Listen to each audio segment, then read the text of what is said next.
오늘 우리에게 들려주시는 하나님의 말씀은 요한복음 3장 14절로 21절까지의 말씀입니다. 이제 공동체 성경 읽기로 이 계시의 말씀을 봉독합니다. 이 말씀을 살아계신 하나님의 음성으로 들으시길 바랍니다. 모세가 광야에서 뱀을 든 것 같이 인자도 들려야 하리니 이는 그를 믿는 자마다 영생을 얻게 하려 하심이니라. 하나님이 세상을 이처럼 사랑하사 독생자를 주셨으니 이는 그를 믿는 자마다 멸망하지 않고 영생을 얻게 하려 하심이라. 하나님이 그 아들을 세상에 보내신 것은 세상을 심판하려 하심이 아니요 그로 말미암아 세상이 구원을 받게 하려 하심이라. 그를 믿는 자는 심판을 받지 아니하는 것이요 믿지 아니하는 자는 하나님의 독생자의 이름을 믿지 아니하므로 벌써 심판을 받은 것이니라. 그 정죄는 이것이니 곧 빛이 세상에 왔으되 사람들이 자기 행위가 악함으로 빛보다 어두움을 더 사랑한 것이니라.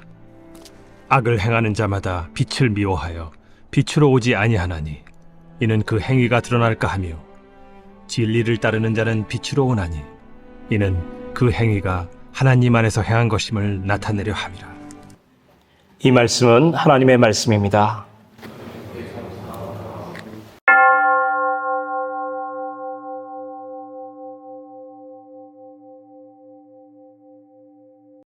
오늘은 여러분들하고 사랑에 관해서 한번 이야기해 보려고 합니다. 이번 주간 동안 사랑에 관련된 날이 있습니다. 혹시 어떤 날인지 아십니까? 화이트데이이죠. 화이트데이는 2월 14일 발렌타인데이와 짝을 지어서 사랑을 표현하는 날로 알려져 있습니다. 언제, 누가, 어떤 목적으로 이런 날을 만들었는지를 따지기 시작하면 한없이 복잡해지기 때문에 그냥 이 날은 마음속에 담아두었던 사랑을 상대방에게 표현하는 날 정도로 간단히 정리해 보겠습니다. 그렇다면 왜 굳이 화이트데이나 발렌타인데이 같은 날들을 만들어서 굳이 사랑을 표현할까요? 사랑은 보이지 않습니다. 그래서 정말 저 사람이 나를 사랑하는 게 맞을까 늘 궁금해하기 마련입니다. 이렇게 보이지 않는 사랑을 보이는 선물을 통해서 표현하도록 만든 날이 발렌타인데이나 화이트데이라고 할 수 있습니다. 그렇습니다. 우리는 누구나 사랑을 원합니다. 또 그 사랑을 증명받기를 원합니다. 눈에 보이는 확실한 증거를 찾습니다. 누군가에게 사랑받는 그런 대상이 되었음을, 또 내가 저 사람을 사랑한다라고 하는 것을 표현하고 싶어하는 그러한 마음이 우리 모두에게는 있습니다. 이를 위해서 사람들은 사랑을 표현할 특정한 날을 정하고 의미 있는 날을 기억하기 위해서 기념일을 챙깁니다. 때로는 음성통화로, 카톡으로, 또는 선물이나 이벤트로 관심과 사랑을 챙겨주고 챙겨받기도 합니다. 그래서 우리 주변을 둘러보면 온통 사랑에 관한 이야기와 노래가 넘쳐나는 것처럼 보입니다. 이렇게 세상은 사랑으로 넘쳐나는 것처럼 보이지만 이상하게 날이 갈수록 사랑에 목말라 하는 사람들은 점점 더 늘어가는 것만 같습니다. 왜일까요? 일반적으로 우리가 말하는 사랑은 그것 외에 다른 것들은 배제해 버린다는 뜻입니다. 이른바 선택과 집중의 형태로 이루어진다는 것이죠. 그런데 문제는 여기에 자기중심성이라고 하는 인간 고유의 연약함이 개입될 때 일어납니다. 누군가를 사랑하는 이유가 온전히 자기 자신의 유익이나 만족을 위해서라면 그 사랑이 과연 온전한 사랑일까? 내가 누군가를 사랑한다 말하지만 실은 그것을 통해서 나 자신이 더 만족을 얻기 위한 그러한 목적이 우선시된다면 그것은 진정한 사랑이라고 불리기에는 거리가 먼 자기 자신을 향한 사랑에 불과할 겁니다. 사랑이 넘쳐나는 세상 가운데 여전히 사랑에 목마른 사람들이 많이 늘어난다는 것은 이렇게 뭔가 핀트가 맞지 않는 사랑이 점점 늘어가고 있다는 반증일 수도 있습니다. 이런 현상은 우리 신앙생활에 있어서도 심심치 않게 일어납니다. 우리는 하나님을 사랑한다 말하지만 실은 자기 자신을 더 사랑하는 신앙인들을 우리 주변이나 성경 말씀 속에서 쉽게 찾아볼 수 있습니다. 구약에 보면 출애굽한 이스라엘 백성들을 만날 수 있습니다. 이들은 하나님의 긍휼, 하나님의 사랑에 힘입어서 이집트에서 노예로 살다가 그곳에서부터 해방되었습니다. 하지만 이들은 약속의 땅 가나안을 향해 가는 길에서 마음이 상하고 맙니다. 하나님께서 자신들이 생각했던 길이 아닌 다른 길로 가라고 그들을 인도하셨기 때문이죠. 그들은 비교적 평안한 길, 빠른 길을 원했습니다. 하지만 하나님은 그들을 삥 둘러가는 길, 먹을 것도 찾을 수 없는 거친 광야길로 그들을 인도하셨습니다. 그들은 자신들을 인도하신 하나님의 의도를 깊이 생각하지 않은 채 그저 당장 눈앞의 불평과 불이익에 더 시선을 두었습니다. 그 결과 그들은 하나님을 원망하며 밀어냅니다. 그들을 인도하는 모세를 불평하며 그를 배척했습니다. 심지어 돌로 쳐 죽이려고 했습니다. 그들은 자기 자신을 사랑했기 때문에 하나님의 마음을 읽지 못했습니다. 받아들이지 못했습니다. 멀리 보지 못하고 눈앞의 것만 바라보는 이들이, 자신의 유익만을 추구하던 사람들이 땅을 기어다니던 불뱀에게 물려 죽게 되는 그러한 사건이 그들에게 일어납니다. 이것은 굉장히 상징적인 의미로 받아들여졌습니다. 이 비극적인 사건 가운데 중요한 포인트는 그들이 이런 심판을 당했다, 하나님으로부터 벌받았다라고 하는 것이 아닙니다.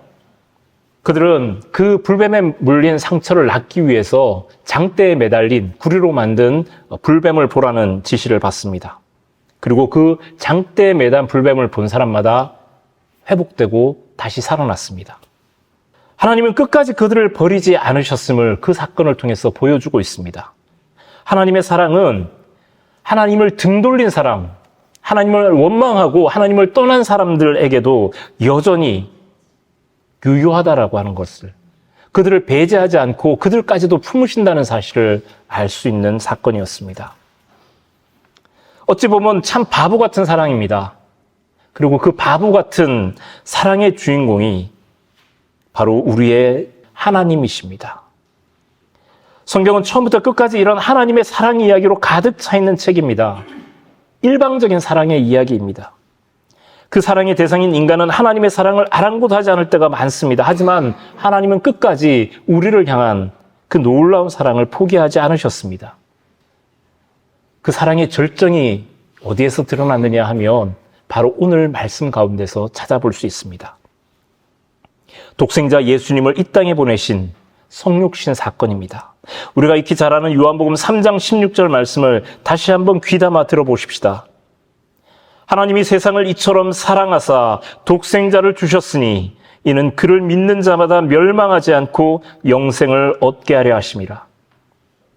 하나님께서 독생자 예수를 우리에게 보내주셨습니다. 하나님을 잘 믿는 사람들을 위해서 보내주셨다 말하지 않았습니다. 하나님께서 선택한 특별한 사람들만을 위해 예수님을 보내주셨다고 말하지 않습니다. 누구를 위해 보내주셨다고요?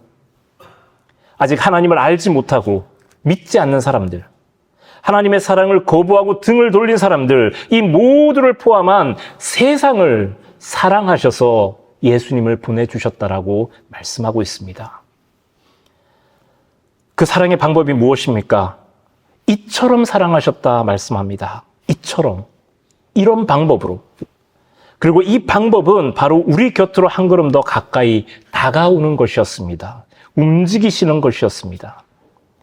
사랑은 결코 가만히 앉아서 기다리는 것이 아닙니다. 내가 서 있는 위치, 내가 자리 잡고 있는 곳, 그것을 포기하고 상대방 곁으로 한 걸음 더 다가서는 방식으로 이루어집니다. 나는 변하지 않고 상대가 변하기를 기다리는 것은 진정한 사랑이 아니죠. 사랑하는 만큼 움직이는 것이 사랑의 유일한 표현 방법입니다. 하나님은 바로 그 사랑을 몸소 보여주셨습니다. 하늘 보좌를 버리고 이 땅으로 움직이심으로 그 사랑을 보여주셨습니다. 그리고 그 움직임은 거기서 그치지 않습니다. 밤에 찾아온 니고데모에게 그 옛날 광야 시절 모세가 뱀을 장대에 들어 올린 것을 말씀하시면서 인자도 그렇게 들어 올려져야 한다라고 말씀하십니다. 땅만 바라보고 살았던 사람들, 땅에 기어다니는 불뱀이 가져다주는 죽음 앞에 두려워 떨며 발밑만을 바라보는 사람들에게 장대 높이 들어 올려진 놋뱀을 바라보게 하신 하나님의 의도가 무엇일까요? 왜 땅에서 불뱀을 없애는 대신 장대에 달려 하늘 높이 올려진 놋뱀을 바라보게 하셨을까요? 확실한 것은 사람들의 시선이 이제는 땅에서 하늘로 향하게 되었다는 점이겠죠. 예수님의 십자가 사건도 마찬가지입니다. 예수님께서 십자가에 달리신 이후에 우리의 시선은 십자가에 달리신 예수님을 바라봅니다. 예전에는 사람들이 십자가를 바라볼 때 죽음을 떠올렸습니다. 하지만 이제 우리는 십자가에 달리신 예수님으로 인해 죽음을 넘어선 부활을, 생명을 바라볼 수 있게 되었습니다. 십자가에 오르신 예수님으로 인해 이 세상 사람들은 한 줄기 소망을 가지게 되었습니다. 죽을 수밖에 없었던 인생이 다시 살아날 길이 열렸기 때문입니다. 이 모두가 예수님께서 십자가에 달려 돌아가신 덕분입니다. 이 세상 사람들도 높은 곳에 오르려고 애를 씁니다. 높은 자리, 높은 연봉, 높은 학력을 얻으려고 노력합니다. 무엇을 위해 그것을 추구할까요? 높이 오르려는 최종적인 목적은 자신의 영광을 위함입니다. 세상에 자신을 드러내 보이기 위해서입니다. 사람들의 인정을 받고 저들의 사랑을 받기 위해서입니다. 하지만 예수님의 십자가에 오르심은 그와는 전혀 다른 결을 가집니다. 왕자에 오르는 영광 대신 십자가에 높이 달려 수치를 당하셨습니다. 환호 대신 조롱을 당하시고 죽임을 당하셨습니다. 자신의 죄가 아닌 세상의 죄를 떠안으시고 십자가 위에 오르셨습니다. 자기의 영광을 위해서가 아니라 사망의 그늘에 앉아있는 사람들을 위해서 십자가에 달리셨습니다. 누구 하나 알아주지 않았음에도 그 길을 묵묵히 걸으셨습니다. 참 바보 같은 사랑, 바보 같은 순종의 모범을 보이셨습니다. 이렇게 예수님은 십자가에서 돌아가셨습니다. 예수님의 죽음의 원인, 예수님의 사인은 무엇일까요? 무엇이 예수님을 죽게 했을까요? 바로 저와 여러분들입니다. 저와 여러분들을 사랑하신 그 사랑이 예수님을 죽게 했습니다. 사랑이 예수님을 죽게 했다는 사실은 사랑에 대한 우리의 통속적인 개념을 다시 한번 되돌아보게 합니다. 우리는 사랑을 생각할 때 대체로 낭만적인 의미로 받아들입니다. 화이트데이 때 나누는 사탕처럼, 발렌타인데이 때 나누었던 초콜릿처럼 달콤한 것으로만 생각합니다. 하지만 예수님이 보여주신 사랑은 상당한 쓰라림이 동반된 사랑이었습니다. 감정적인 아픔이나 쓰림이 아니라 실제적인 아픔과 자기 포기와 희생을 동반한 그런 사랑이었습니다. 도대체 누가 이런 사랑을 하려고 할까요? 누가 이런 사랑을 쉽게 여기고 냉큼 받을 수 있을까요? 주님의 이 사랑은 낯선 듯 하면서도 익숙한 양면성을 지닙니다. 어떻게 그런 사랑을 할 수 있을까 고개를 갸웃거리면서도 무척이나 친근하게 여겨지는 것은 우리 부모님들의 사랑이 꼭 이런 모양이기 때문입니다. 자녀를 위해 자기를 버리고 희생하는 사랑, 그 품어쉬는 사랑, 우직하면서도 바보 같은 생산적이기보다는 낭비에 가까운 그러한 사랑, 우리를 향한 하나님의 사랑은 바로 이런 사랑입니다. 우리 부모님이 보여주신 것과 같은 그런 사랑입니다.